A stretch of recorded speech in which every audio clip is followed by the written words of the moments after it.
All the characters in the story are over 18 years old. My daughter is a gymnast, a stuck story. My wife Molly was always in a hurry. Everything she did to the fullest. Molly appeared in this world early, about 6 weeks ahead of her due date. She didn't even wait for her father to take her mother to the hospital. She was born on the side of the Pacific Highway in Brisbane, Australia. Her parents didn't have enough time to go to the Princess Alexandra Hospital. She walked early and talked early. Molly went to school early. By the time she finished her final year of high school, she was almost 2 full years younger than her classmates. Molly got the rights to the car on her first attempt on her 17th birthday. Her first car was a 30-year-old Ford Sport. When she bought it, it was a real accident with a blown engine. She spent every day, evening, and weekend pestering, intimidating, and helping her 3 older brothers and father repair the engine, disassemble the car to the body, and then repair, or replace rusty or damaged parts. I have no idea where she got the money for spare parts, because her family was poor and she went to university, so the money was in the price. As soon as the car was ready, Molly painted it light green with black racing stripes and began participating in local rally competitions. She has achieved good results, regularly appearing in local newspapers and magazines as a rising star of the rally scene. One of the local car companies offered her a sponsored ride, but Molly refused. You see, Molly thought it was time to get married, settle down and have children. 4 of them, she decided. She liked being the only girl and the youngest child in a family with 4 children, and she would like the same. That's where I came in. I'm her husband, Paul. I'm a year older than Molly and I lived across the street from her. Her brother Matt and I have been in the same class all through high school and are best friends. When I was growing up, I spent a lot of time at the Spencer house. My father abandoned my mother when I was still a child, and my mother never coped. When I was a teenager, my mom was a drunk. I've heard that some people are good drinkers. My mother wasn't. When she got stressed, she became loud, verbally, and physically abusive. She often got loads. The Spencers, Dad Pat, Mom Valerie, the boys, Fred, James, Matt, and Molly treated me like a kind of de facto brother and let me sleep on the couch when Mom had too much to do. Molly didn't say much to me, but she looked at me a lot. Even when she was only 6 or 7 years old, I would turn away from what I was doing with Matt and find her sitting on something, kicking her heels and watching. It was practically the only time I saw her motionless. The rest of the time she was doing something, kicking something, writing something, or disassembling something electrical or mechanical. Molly finished part of 5th grade with Matt and me. At her insistence, she was transferred to a higher grade, and by the middle of the year she was already far ahead of us. She never spoke to me in class, but she was sitting 2 tables across from me, and I often noticed that she was looking at me when I looked at her. Molly moved up another year to high school. I didn't know if I was glad or not that she wasn't sitting and looking at me anymore. On the morning of her 18th birthday, Molly came in and found Matt and I sitting waiting for the next lesson. I was only 19, and I was in my first year of teaching. Matt enrolled in a mechanical fitter course at the same TAFE, Institute of Technical and Additional Education, where I studied. "Leave me alone for a while, Matt," Molly told him. "I need to talk to Paul." Molly had a short temper, and all the brothers were afraid of her. My wife was tiny. He is only 5 feet tall and only 99 pounds, 45 kilograms. All the boys were the same height as me, over 6 feet tall and weighing over 185 pounds, 85 kilograms, so Molly had no qualms about equalizing her rivals using punches below the belt. As soon as Matt was out of earshot, Molly turned to me and said, "Dad says I won't be able to get married before my birthday, so you're going to take me tonight. So you'll have to marry me because I want to get pregnant, and Dad will have to agree." Apart from all those looks, I had no idea she even liked me. After all the time I spent with the Spencers, I realized that Molly was impossible to refuse. No matter what I did and how I tried to evade or not evade the answer, no amount of evasion and evasion saved me. I was going to marry Molly, probably about 6 weeks from today, when the pregnancy was confirmed. The Spencers owned a 3-bedroom house. Matt and Molly shared a room. Pat built an extra room on the back porch. Fred was dragged there. Matt was moved into Fred's old apartment, and Molly got a separate room. "Make sure you're staying with us tonight, Paul. I'll come and pick you up around 1 o'clock in the morning, and you can get me pregnant." I mumbled, Good. I didn't have a girlfriend, and I didn't have much experience even kissing a girl. Helen even let me get to second base one afternoon, but her mom came home before we could get any further. What did Molly want? Matt asked after Molly left. Nothing, I replied. I didn't tell my best friend that his sister wanted me to get pregnant. There must have been something, Matt said. Molly never does anything without a reason. What did she tell you? Probing the ground, I replied. She asked if I wanted to be her boyfriend. What do you think?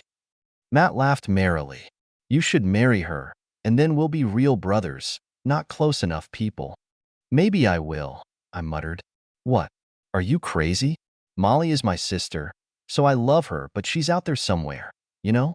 You can't even know where she is. Only a madman would marry her, and I know you're not that crazy. Let's just leave it at that, okay? Matt looked at me for a while. You're thinking about yourself. You can date her, Paul, but I still think you're crazy. And if Dad or my brothers catch you with her, they'll hurt you. You know that? What if Molly wants this, Matt? What should I do then? If that's what Molly wants, you can go and ask Dad if you can marry her now because you screwed up. I think I screwed up then, I muttered. Looking over my shoulder, I asked, can I come to your place tonight? Anytime, buddy. You know that. I get a little help from the government with my studies, just over $250 a week. I spent some money to buy fried ribs and some vegetables for Mrs. Spencer to cook for us all. Pat has a reliable job at the council, but they don't pay much, so whenever I could help, I contributed something. Neither Pat nor Val took cash, so I made do with it by buying food and toiletries. From time to time, I bought Mrs. Spencer a bottle of Britney Spears perfume, which I knew she liked, but couldn't afford. I've never given it much thought. I just left it in the bathroom. I didn't bother to go home after university. I knew there would be someone waiting for me. A mouthful of insults and a violent fit. When I got to the Spencers, only Molly was at home. She behaved the same way she did every time I came. She didn't talk much, just let me in, and then went back to studying. Another time I asked her what she was studying. Her response was, nothing really. I'm just waiting for the right moment. Suitable for what? I asked, but all she did was smile. Val's car pulled into the driveway. Molly gathered her things from the table and went to her room. When she was almost out the door, she turned around and said, don't fall asleep tonight. I don't want to wake you up. Mrs. Spencer was shopping, so I helped her carry the bags. She saw the things I bought lying on the bench by the sink. Fried ribs and fried vegetables for dinner sound perfect. Val hugged me. You're a good guy, Paul.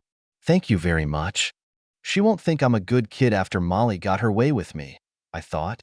I was both excited and scared about what could happen tonight. I mean, how are you going to get someone pregnant? Don't be silly.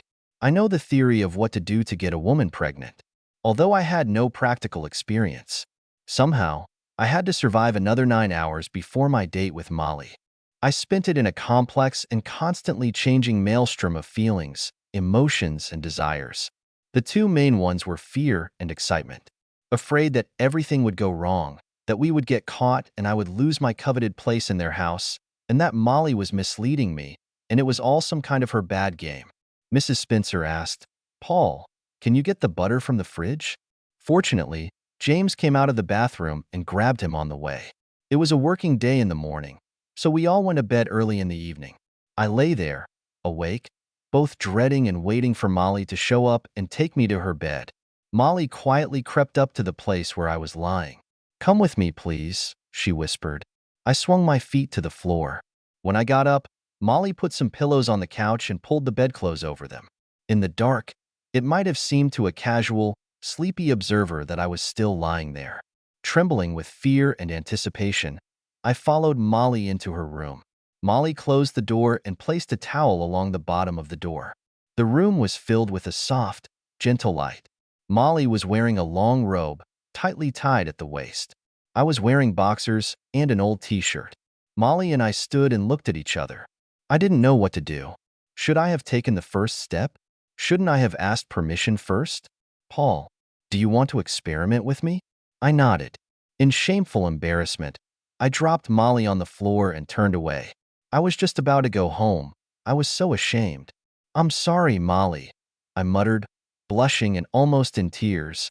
"Tell me you think I'm beautiful, Paul," Molly demanded. Shaking my head, I said, "Miss Molly, you're not pretty. You are the most beautiful creature I have ever seen. Raphael's painting has nothing to do with you." Molly smiled broadly. "I want you to make love to me, Paul, please." I do not know how. I almost cried. "We'll figure this out together, darling." There wasn't a single place or anyone else in the world where I wanted to be at that moment. "What do you think we should name our first son, Paul?" asked Molly. I smiled. I knew Molly well enough to know that she had already chosen the names of our future children. "I've always liked Albuquerque," I joked, choosing the strangest name that came to my mind on the spur of the moment.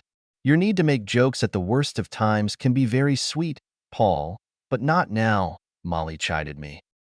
"I'm serious. What do you think we should call him?" "How do you know it's not going to be a girl?" I asked. "Because I'm going to have 3 boys and then a girl," Molly told me, as if the matter had already been decided. "Boys first, because they need the most work in their youth and least of all in old age. Then a girl, because you're going to need someone to look after you after I'm gone," she added, in what turned out to be a frighteningly prophetic statement. That night we made love 3 more times, around 5 in the morning. Molly woke me up and pushed me back onto the couch just in time for her father to see me when he got up to start work. I couldn't sleep, so when Pat got up, I got off the couch and made us a cup of tea. Sitting across from him at the table, I waited until he finished his first cup and made him another one before telling him, "Mr. Spencer, please, I need your permission to date Molly." Pat stared at me for a while before saying, "I bless you both, Paul. How would you feel if I asked her to marry me?" I took a chance. I got an even flatter look. Pat is a good guy, but he is huge and runs his house with a firm and fair hand. However, Molly wrapped it around her little finger. "And what does my daughter say about this? Does she know that you want to date her?" "It was her idea," I admitted. "This morning she came up to me and said that we were dating and that she was my girlfriend. But first I wanted to get your permission." I added this little lie to protect my head from falling off my shoulders. Pat smiled happily. "It looks like my Molly," he said. "You do realize that we're going to have another conversation in a couple of years, don't you? Only this time it won't be a date. It will be getting married." I knew this would happen sooner, but I didn't say a word. "I think you're right, Pat," is what I replied. Pat went to work. I was sitting at the kitchen table while the house was waking up around me, and I was making tea or coffee for those who wanted to. Fred and James took toasts and quickly drank a cup of tea, heading to their courses at the university. Matt sat and chatted for a while before taking the bus to his sponsor's place of work. Molly hadn't shown up yet when Valerie called from the short hallway. "Come here, please, Paul." I followed her voice and found her sitting in Molly's bedroom, holding a sheet from her daughter's footprints. "Oh, this is a bad time," I thought. Molly went to take a shower. When the room was empty, Val went in to get all the family bedding for washing. Val patted the bed next to her. "We need to talk, Paul. First you and me, then me and Molly. Then the 3 of us need to decide how we're going to tell Pat." "Yes, Mrs. Spencer," I replied, blushing harder than a cloudy sunset. "I think Mrs. Spencer is a little superfluous now, Paul, isn't it? Valerie or Val are still fine," Molly's mom said dryly. I sat down where she patted. "What are your intentions towards my daughter, Paul? Is she just the kind of person you can make love to? Because if that's the case, if that's all there is, you're no longer welcome in our house." Val sighed. "Molly has always been precocious and stubborn. Did you have any feelings for her before last night? If so, you hid them very well." "Until yesterday, I had never allowed myself to think of her like that, Val. Molly was the younger sister of my best friend and the youngest daughter in a family that was my only island of sanity in an ocean of nonsense, and I wasn't going to ruin it. Besides, she was too young until yesterday." "What has changed?" "You're going to have to ask Molly about this, Val," I repeated. "I believe you, Paul. If you were going to do something wrong to my daughter, you would have tried to do it long before this moment. Love in one day. It was making love, wasn't it? Was it not just an experiment?" "It was the most beautiful thing in the world, Val," I replied honestly. "Maybe I didn't realize I loved Molly until last night, but now I know for sure." "Wait here," Val ordered. I need to talk to Molly. Through the open door, I saw that Molly had just come out of the bathroom. She froze at the sight of me sitting on her bed and her mom coming out of the room. Come to my bedroom, Molly. You need to explain something. Molly looked at me guiltily and obediently followed her mother. I waited there for almost an hour before they returned. Well, that's settled then, Valerie said to both of us. If you're anything like me, you're probably already pregnant. Every time your father looked at me, I got pregnant. And did you make sure that Paul is happy about this, Molly? Have you thought about what you're going to do for money? Where are you going to live? How are you going to afford food? Paul will have to drop out of university and get a job. Molly interrupted him. No, Mom, he won't. You're thinking about the short term, but I'm not. Paul will finish his studies, and we will go to the village. We will be so happy that we will have a young teacher and a young family, that they will provide us with a house. And all the other young mothers in the city will help us raise our children. So you've got it all sorted out? Mom said with an exasperated sigh. How are you going to live until Paul finishes his studies? Pat and I will help in any way we can, but you know how hard it is here. All your brothers go to university, so none of them get paid much. How are you going to eat? Where are you going to live? Here? With Paul's mother? Val laughed ironically. With Paul's mother? Huh. It would be a wonderful place to raise a child. Valerie turned to me. I'm sorry for the abruptness, Paul, but you know I'm right. We're going to live here, Mom. Paul will move in with me, and we'll find a double mattress somewhere and sleep on the floor if necessary.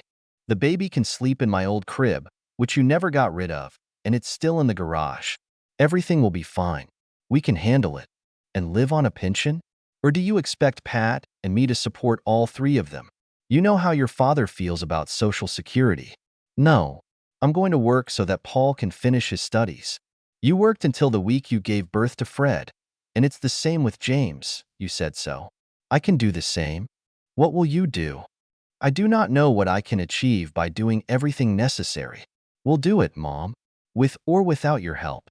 What about you, Paul? What do you think of everything Molly said? Asked Val. I think you're right, Val. If Molly and I are going to get married and have kids, I need to find a job. Unlike my father, I will never leave Molly and my child.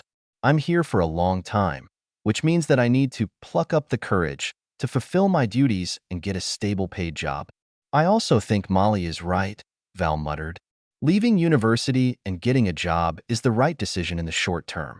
Getting a teaching qualification is the best long-term planning. We're going to have to try and figure out how we're going to get you through this course. Molly wrapped her arms around her mother's neck. See, if you just listen, everything will be fine. You're assuming that your father won't kick both of you when he finds out that you made love before the wedding.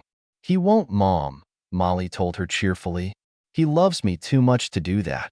Maybe, but he's going to be really mad at you, Val said, using the first expletive I've ever heard her use. Mom, please, will you keep quiet about Paul and me until I confirm that I'm pregnant?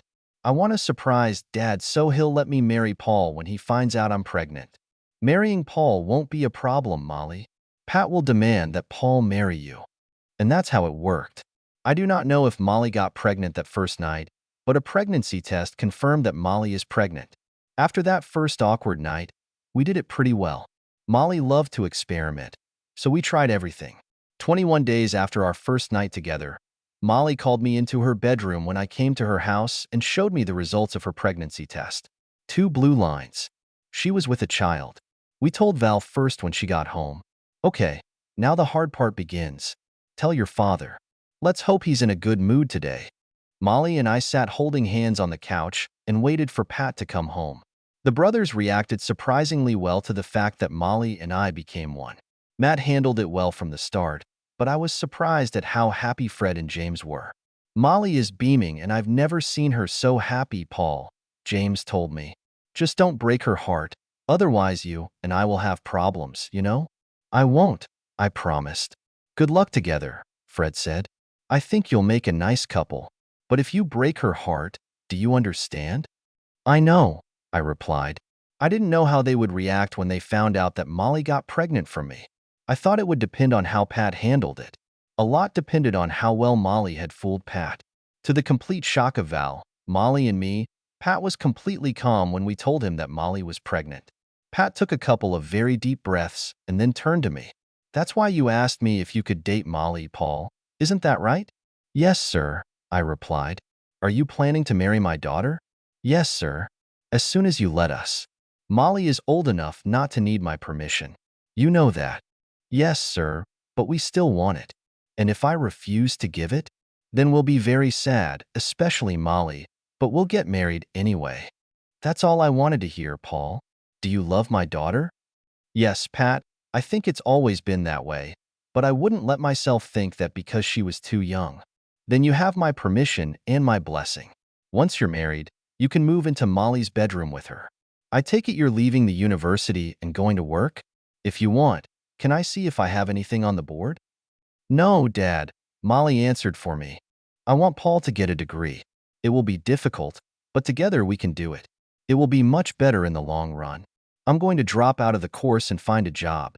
The women's studies course, anyway, what I'm doing is complete nonsense." "And when you won't be able to work anymore?" Pat asked.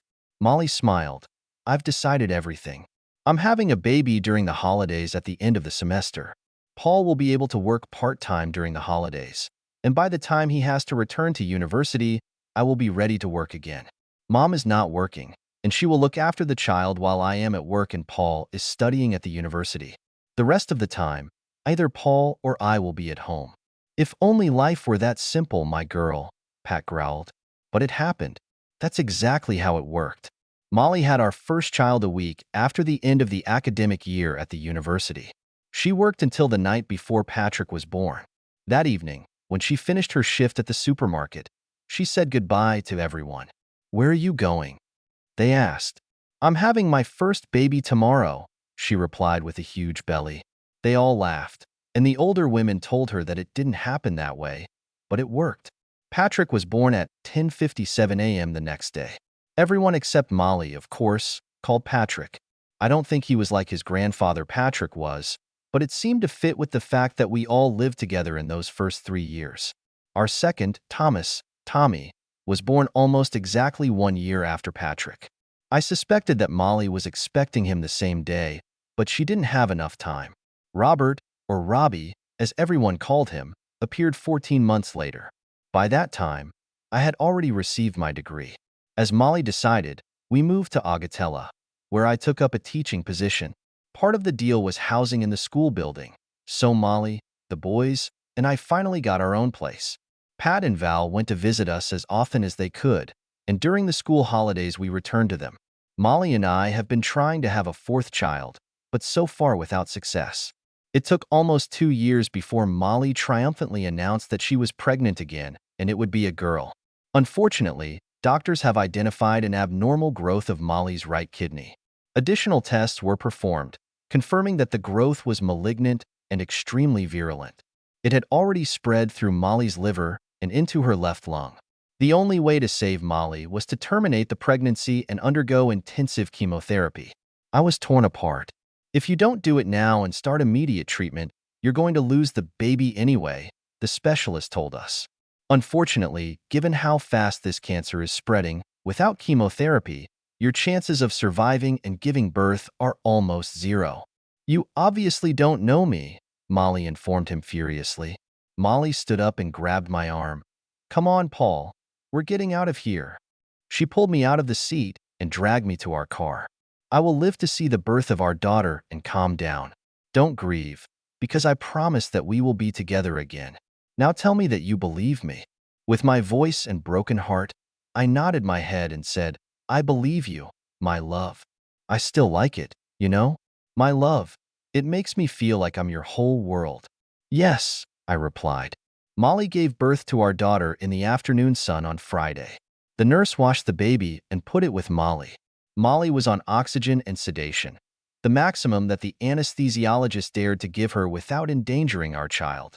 She looked at her daughter, smiled, and then said, "I want you to call her Molly after me. Promise me you'll take care of each other forever, Paul. Promise me that now." "Of course, my love," I told her, and my heart broke into pieces in front of her. Molly's gone. My wife did everything in a hurry. I was born early, lived hard, had children early and died early, long before her time was supposed to come. I took the boys and Molly back to Pat and Val. All three brothers moved out, and we were able to move into their old rooms. Mom showed no interest in meeting any of her grandchildren, so for my own peace of mind, I let her grieve in my head. I kept it together not because I wanted to or even thought I could, but because my children needed me. Our eldest was not even 6 years old yet. I mostly kept it together because I knew that was what Molly wanted. Many nights I repeated in my mind what she said to me before she died. You don't have to grieve. I promise that we will be together again. Somehow it helped. It has always seemed strange to me how genetics works. All three boys grew up as tall as me. None of them reached my height. Molly and my two older ones are slim. The youngest, Robbie, will probably get fat, as it would have happened to me if I hadn't maintained a high level of exercise and a strict diet. MJ looked like her mom, tiny. MJ had shiny green eyes and her mom's dark brown hair. The same straight white teeth under full lips and the same mischievous smile. Unfortunately, she also had the same tendency to stare at me. The intensity of her gaze was a little frightening at times. On MJ's 5th birthday, she asked if I could enroll her in a gymnastics course. The Olympic Games were last year, and Michael sat glued to the TV throughout the gymnastics competitions. I managed to find a club for her, and it wasn't difficult to get her there. MJ was always ready and waiting with all her gear long before it was time to go to the club. MJ must be very good. She was a non-entry reserve for the Australian gymnastics team at the 2018 Commonwealth Games and the 2020 Tokyo Olympics, which, as we know, will be held in 2021.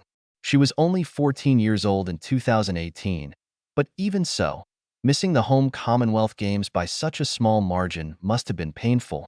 However, MJ took it all calmly. Gymnastics is just an activity while I'm waiting for the right moment, MJ informed me when I asked how she felt about skipping. Where have I heard this before? My late wife felt very close at that time. My teaching career turned out well, and the rest of my life turned out well. All the boys have grown up to be good children and wonderful young people. PJ and Thomas have been trained. PJ did it on the same board his grandfather worked on. Pat managed to persuade him to take an electrical engineering course. Tommy wanted to become a plumber, and he did it. Pat put in a good word for him, and Tommy was accepted as a Q-Build student. Robbie was a brainbox, so he was currently studying at the University of Melbourne, getting a degree that eventually allowed him to get his MD degree. I was offered the position of director back at my first teacher training school in Augadella. Initially, I was going to refuse because MJ was going to go to the 12th grade. It was probably the most important year of her high school career. MJ told me, "Don't be silly, Dad. You always said you'd go back there because you really liked it there. What better time than now? Any time after you graduate will be the best time, miss," I growled at her. "I don't want to go to university, Dad," MJ informed me. "I want to settle down with a good boy and have children with him. Augatella is a great place to raise children, as you well know, so why not there? What about your gymnastics? From here, you won't be able to do what you need to do to make the 2024 Olympic team. Gymnastics was just to fill the time, Dad. The time is almost full. I don't need it anymore." By this point, I knew that arguing with MJ was as useless as arguing with Molly. I sighed irritably. "Then it's all settled," MJ told me. "You get a job, we'll go back to Augatella, and I'll graduate from high school and find a good husband. I want the same thing that Mom had, the same thing that her mom had. 3 boys and then a girl."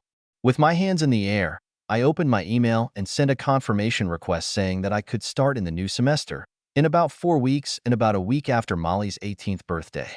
There was one part of my life that didn't go well. I have never met another woman whom I thought I could love. There were women who seemed to set their goal for me, but as soon as they realized that I needed to raise 4 small children and little money, the interest quickly disappeared. To be honest, the problem was this. It wasn't Molly. MJ and I packed up our meager belongings, put them in a rented trailer, and drove 8 hours to Augatella. As the principal, I got a bigger and better equipped house than the teacher, but I was happy to swap houses with Alex, one of the 4 other high school teachers. Alex was at the house I had when I first arrived there, a modest house with 3 bedrooms and 1 toilet and bathroom. Alex and his wife had 4 children. The director's residence has 4 bedrooms plus a bathroom in the master bedroom. so the exchange made sense considering it was just MJ and me there. This simple action alone has earned me the approval and support of the teaching staff.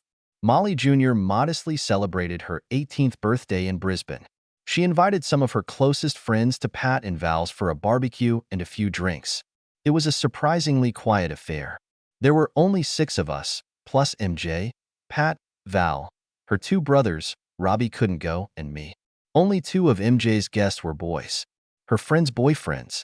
As far as I know, MJ has never had a boyfriend. At least, if she had one, she never brought him home or even mentioned his name. "This girl is waiting for something," Val muttered, watching the 7 children laughing and dancing together. Without thinking twice, I answered, "I think she turned 18 today. I wonder who this lucky guy is." Pat almost choked on his beer. "Do you think you're going to have the same conversation with the boy tomorrow morning as you and I have?" He coped. "No, well, maybe, but not tomorrow. None of these guys are strong enough to get MJ's attention. It would be great to have children again and the sound of young feet in the house," Val reflected. It was my turn to choke on my beer. As soon as MJ and I settled into our lives in Augatella, MJ's behavior changed. If I didn't know better, I'd say my daughter started flirting with me. Of course, I pretended not to notice. Fathers do not have such thoughts and ideas about their daughters. It's just not right. But there were other things. MJ came up to me from behind when I was at my desk in the home office and checking papers. On other occasions, MJ came out of the bathroom wearing only a towel. This went on for another 3 months, and it all turned into a real torture. Feelings and desires that had been suppressed for a long time came roaring to life, and I began to have completely inappropriate dreams about my daughter. One afternoon after school, for some reason, MJ decided to show me some of her programs. She entered the living room and began to warm up. Turning away from me, MJ performed a series of exercises designed to warm up and stretch her muscles. It was too much to handle. I got up quickly and ran to my bedroom. I sat on the bed for a very long time, ashamed of it. For the first time, I was glad that my late wife was not with us yet. I'm sure Molly would be as opposed to me as I am. Night fell, and I was still sitting on the bed, staring into the abyss, when MJ knocked on my door. I said, "Come in." "I made dinner, Dad," MJ said. "I made some old English sausages." She gave me a shaky smile, as if she had something to be ashamed of. I stood up and then replied, "That sounds good, MJ. Have you finished training for today? There was something else I wanted to show you, but maybe I can save them for another night." I could have sworn that her smile was knowing, but I quickly put the thought out of my mind. Val turned 70 the following weekend. Everyone was going to be there. All the brothers will be there. Fred was taking his wife and 3 almost grown children with him. James, who was now called Jamie because his fiancée insisted on it, went with her. His 2 children from his first marriage came with him. Matt, who was still living the life of a carefree bachelor even though he was the same age as me and should have known better, would be there. Robbie was flying in from Melbourne, and my other 2 boys were supposed to be there. It was the end of summer, and we were all going to stay with Pat and Val. The young people shared tents on the street, and we gathered a bunch of camp beds and mattresses to put them under the porch and in the garage. It would be crowded, noisy, and very fun. I was really looking forward to it. Fred's wife, Marcy, was an experienced cook, and her culinary skills were the envy of all the other members of the large Pat and Val family. Marcy believed that she could handle most of the cooking if she helped her with the preparation, so Val could at least be relieved of kitchen duties on her birthday. The week before Friday, which we were heading to Brisbane, was excruciating. Every time I turned around, I found MJ smiling at me and looking at me. How could this be? MJ only met her mom briefly on her birthday. How could she do something that her mother knew would ensure that I would stop whatever I was doing and take her to bed? MJ said dreamily, "I love you, Polly boy." I jumped to my feet in complete shock, dropping MJ to the floor. MJ looked at me, suddenly a little scared. "How do you know that name?" I begged, almost in tears. "Your mom only called me that on special occasions." Clearly confused, Molly said, "Did Mom call you Daddy dear on special occasions?" "What? No, you just called me Polly boy." "I think you need to check your hearing, Dad." I said, "Daddy dear, why do you think I'm so shocked that you've gone crazy?" I started crying. I miss your mom so much, you know? I know, Dad. Sometimes I feel like she's here with us. It's almost as if I could turn my head quickly enough and see her. Other times, especially when I'm thinking of doing something stupid or dangerous, it's like she's warning me and guiding me to a better choice. You've never complained to me about the absence of your mother, MJ. Why? Because I grew up safe in your love, Dad. If Mom were here, it would be better. Of course, it would be so. But you did exceptionally well with the four of us. Pat and Val were in it too, MJ. Yes, but most of what we have all become has happened because of your resilience, security, and the freedom to be ourselves that you have given us. Are you wondering why I've never had a real boyfriend? Sometimes, I nodded. Because they don't stand up to you, Dad. I haven't met a boy or a man yet, for that matter. It's even half of what you are. But rest assured, as soon as I meet him, I'm going to marry him and have his children. It's getting late, MJ said. I'm going to sleep in bed with you tonight because I don't think you should be alone. You can sleep under the blanket, and I'll take the blanket and fall asleep under it, okay? Molly used that tone all the time. It was framed as a question, but it's not. Even if I had said no to MJ, I would have woken up and found her sleeping where she said she was. MJ rolled her eyes and went to get a blanket.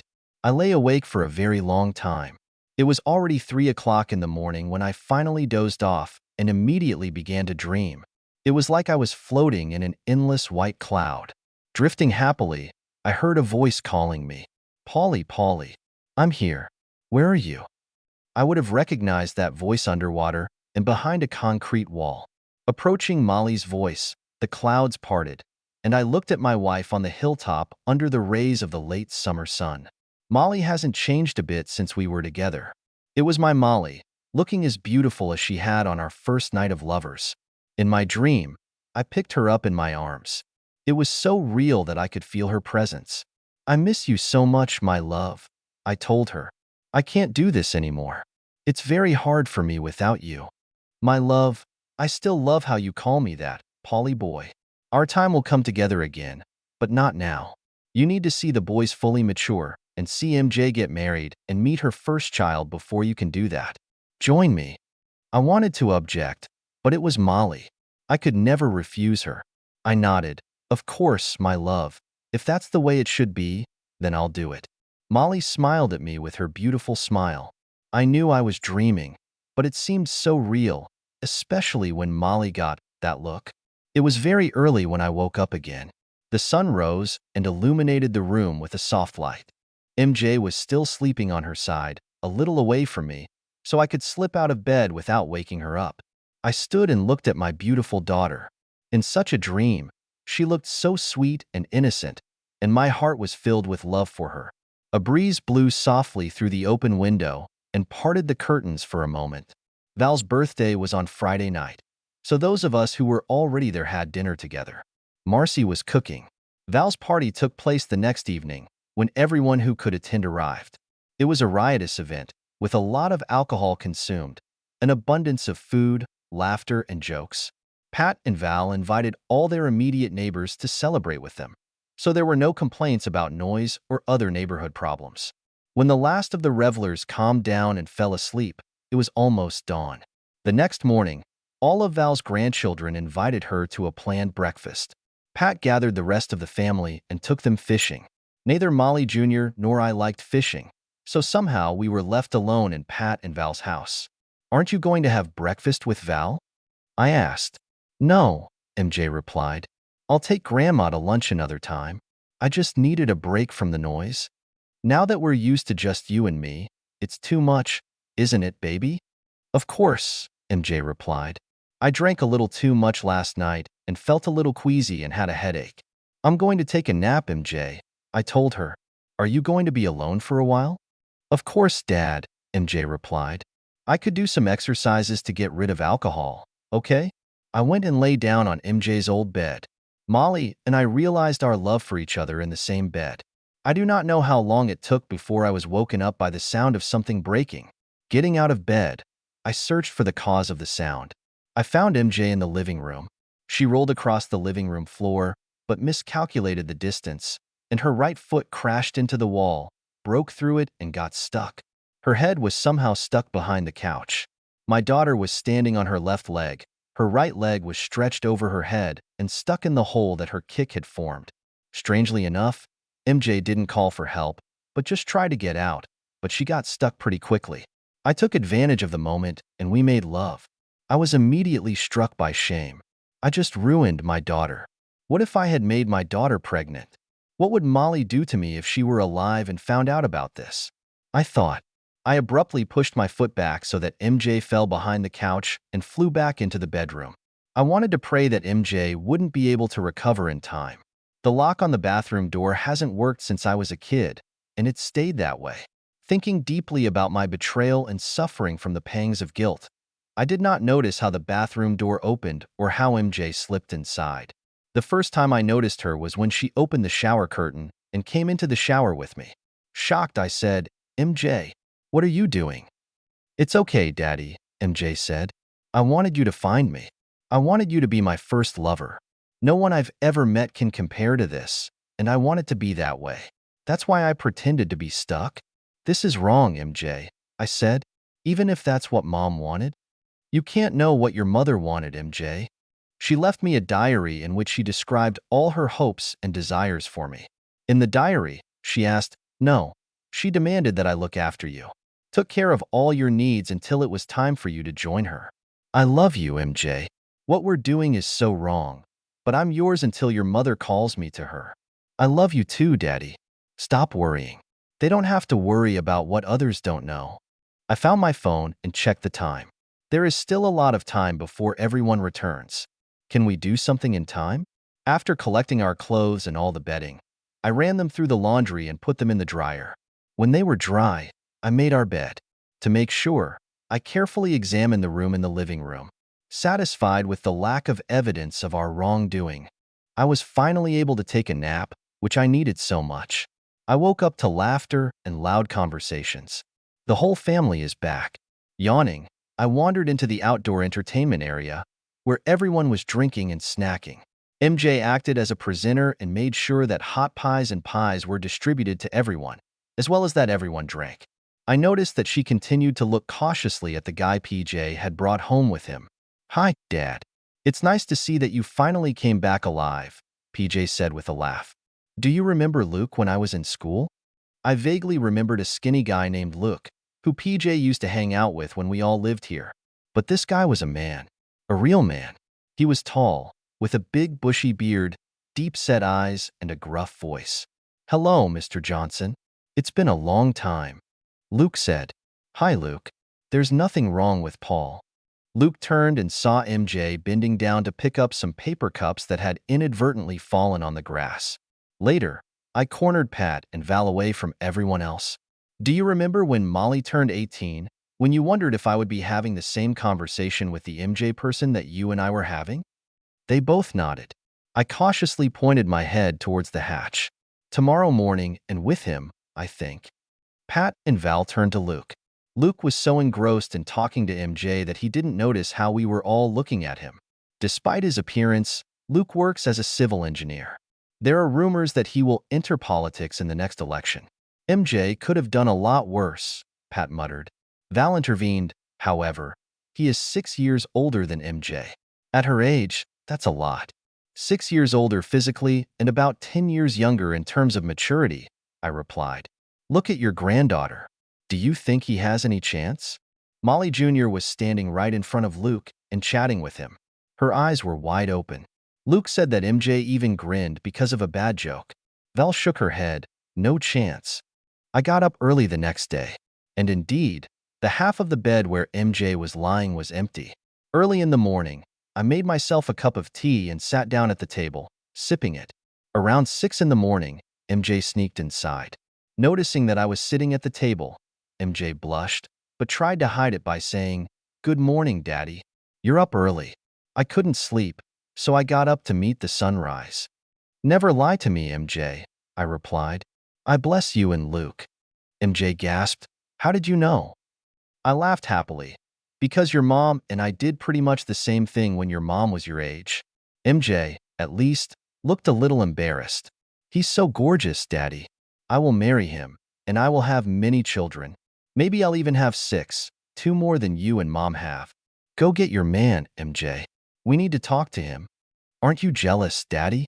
You and I were, well, lovers for a short time. No, MJ. I'm not jealous at all. I just want to see your man. Be gentle with him, Daddy. He looks like a big old grizzly bear. But like you, he's a teddy bear inside, MJ admonished me. MJ and Luke got married in the same church as Molly and me. Their first child was born less than a year later. Luke ran for Chatsworth East seat and was elected by a large margin. He and MJ bought a house and settled into family happiness. I was lonely in Agatella. I started applying for a teaching job back in Brisbane, but without success. On the way home from one of my regular trips to see my grandson, I put too much pressure on the gas and couldn't make an almost straight turn. When my car flew into a ditch, Molly appeared in the seat next to me. Ready to go home, Polly boy? She asked. Yes, my love. End.